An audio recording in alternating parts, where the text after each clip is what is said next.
Okay, let's look at buying a house from an investment standpoint. So how can you make a 1,900% return on your investment in just 5 years, which equals out to about 82% return on investment per year? Check this out. Follow me with this real quick.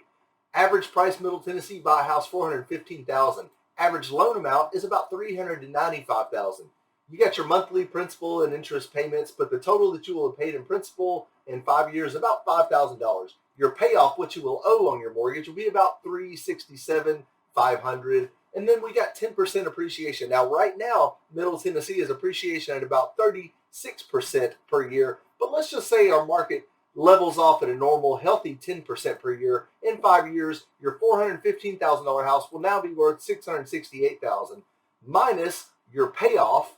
You will make about $300,000, almost $301,000 over the next 5 years if you were to sell your house for a total gain of $300,000, making your return on investment because you only put down $20,000. So your $20,000 initial investment return is 1,900%. Guys, that's crazy. Now, some people may say, well, that's not including my total investment because I'm paying in monthly. I'm not including your monthly payments because, let's face it, you got to live somewhere and you would be paying that much in rent anyways. So I'm not including that. But based on your $20,000 initial investment, you're getting about $300,000 for free, making it an 80% return a year. Show me something you're going to make an 80% return a year or a 1,900% return in 5 years. Go ahead, I'll wait.